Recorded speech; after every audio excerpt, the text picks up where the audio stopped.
How you doing, YouTube? Matt, Massive Beer Reviews, back yet. Another mystery beer. The mystery beer is how I love these so. This one comes courtesy of Sean.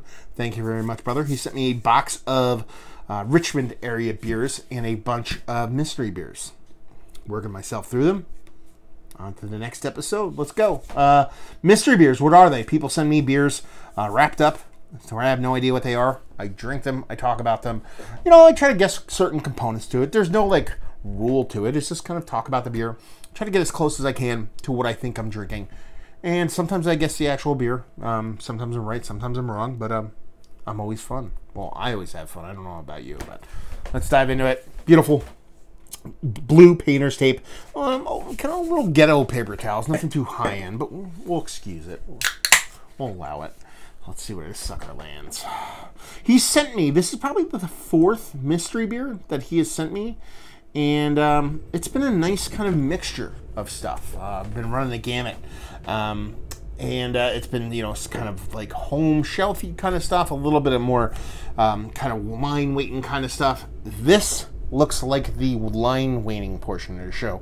That, my friends, if that is not a single or double hazy New England style IPA with other stuff in it, maybe, I don't know what it is. I mean, it looks exactly what you'd expect from today's kind of uber hazy hop forward jam. You know, rich orange core, kind of like a little bit lighter, semi-opaque kind of yellow edges to it. Nothing too big as far as the head went. It was less than a half a pinky an ounce, just barely non-existent. I mean, it just looks like a big, huge hazy. Let's see what the nose has. Okay. I might be wrong. It smells like... why am I second guessing myself? I don't know. It has an extra hop treatment to it. But there's something else going on in there. There's something else. It smells a little funky. Like it has a little bit of a tartness, a little bit of sourness to it. Actually. Yeah, it's got that extra hop treatment. It's definitely DDH or whatever you want to call it. And it doesn't come off crazy big. A lot of that bitterness has been dropped out. But it also could be a sour component. There's a soft tartness to it. There's a little bit of, like, it's not acidic, but it's kind of, it's beyond kettle soured. It's a little bit more robust. I'm not getting a ton on the nose, but that's all I'm getting is that soft, slightly tart, maybe I might be a sour kind of thing with a little bit of extra hop kind of treatment. Yeah, befuddled. Let's dive in. Cheers.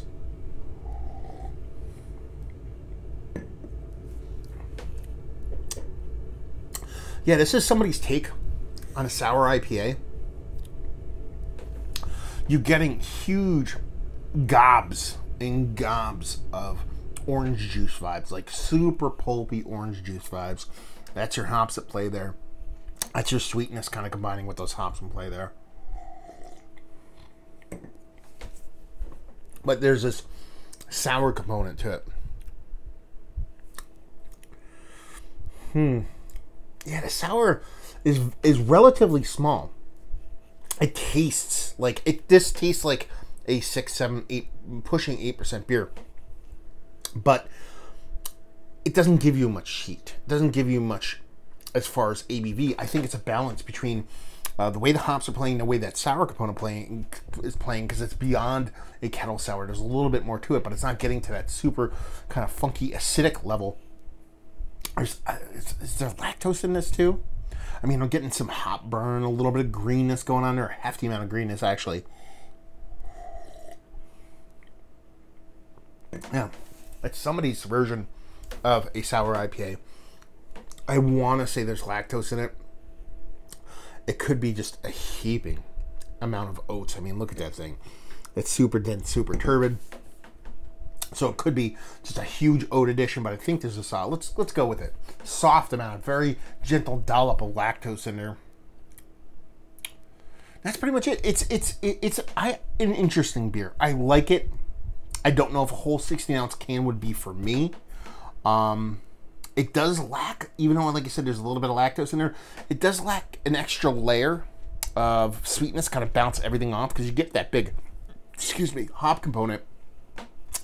You get that hop burniness. You get that sour component, albeit a little bit generic.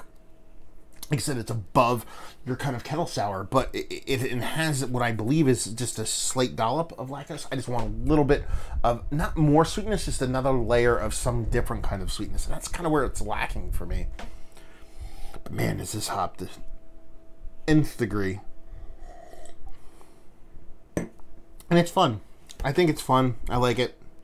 But just missing that component to tie it all in and make me go all gaga for it. So that's pretty much it. Somebody's attempt at what Hudson Valley does at their sour IPA. Extra hopped, crazy amount of hops. Probably got to be super fresh. That's all I have. Done and done. I'm starting to second guess myself now, thinking like, oh, is this maybe somebody's like crazy hyped, or not crazy hyped, crazy hopped saison? But no, it's a sour IPA. It's somebody's version of a sour IPA. Let's see what it is. It's funny because I'm always like, it's somebody's attempt at what Hudson Valley does, and watch it be at Hudson Valley beer. It's not, by the way. But so many layers. Whoever wrapped this up, Sean, didn't want me to know what the hell is underneath it. There's 2 layers. Okay. Okay.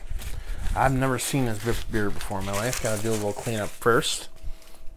Anyway, we have Suns Up Norwegian Ale with Tangerine. It's Oozenflinch Brewery, craft brewery, Fort Monroe, Virginia. 5.9%. I thought it was a little higher in ABV. It just says it says a Norwegian ale with tangerine. It's sour. I mean, I don't know what they call it. It's somebody's version of a sour IPA. It's just kind of cranked to the max with hops. They say there's tangerine in there. I don't doubt that, but I also don't think they got all that huge pulpy orange juiciness from just straight tangerine. Has to be a combination, or you know what?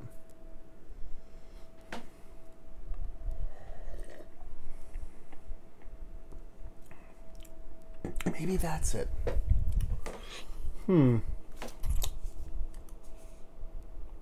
7/23/18. So, yeah, it's older. Maybe that's what's going on here.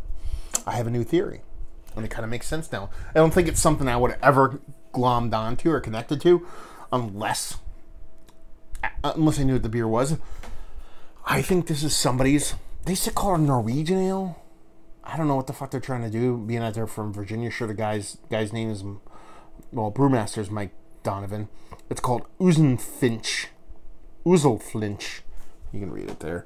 I assume that's Norwegian for something, so that's where maybe it comes from. I have a new theory about this. That it's not a sour. I have a theory that it is a juiced IPA, and that they put a bunch of not just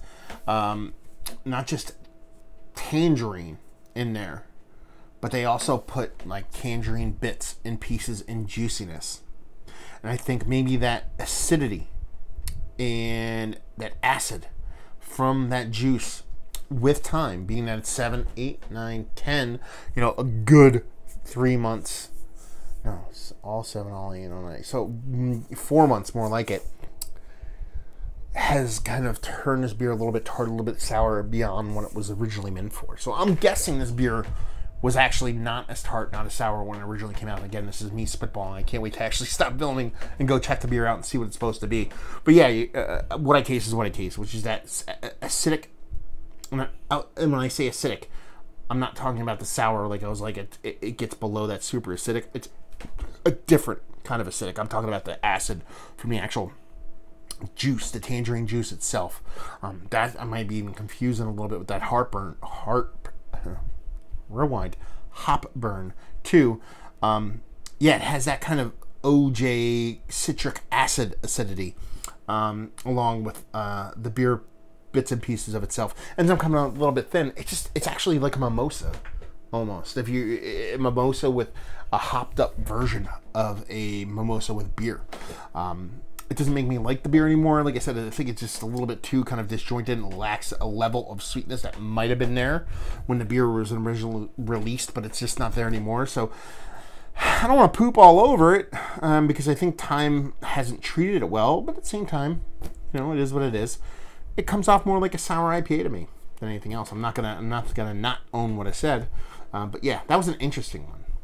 time messes with everything. Look at this guy. But yeah, that was a fun one, Sean. Thanks, I appreciate it. So yeah, let's talk about it. It's one of the better Norwegian ales I've had as of late. It's the only one I've had, but it's not one of the better ones. It's just not worthy of being in the category, even though it's the only one I had. Value and availability, no idea. Maybe somebody can chime in with that and leave you with, if you like what? If you like this. If you like sour IPAs, you like mimosas, you like a hefty dose of orange juice in your beers, and you like something different. I feel bad. I kind of want to go back to this beer when it's re-released and see what's what, because I just feel this beer just didn't hold up, and it's an ill representation of what it was supposed to be, or maybe it's spot on. I don't know. But all I know is it's kind of stuck between 19 different styles, and I don't think age treated it well. So I'm just going to leave it at that. There you go. Another review in the books. Hopefully you guys enjoyed it. Down there if you want to talk about it. Massive Beers if you want to check me out doing the social media stuff. Beer Massive if you want to check me out doing the whole podcasting thing. And hopefully you guys enjoyed the review. Hopefully you're enjoying a nice little Norwegian ale right now. And hopefully see you next time. Cheers.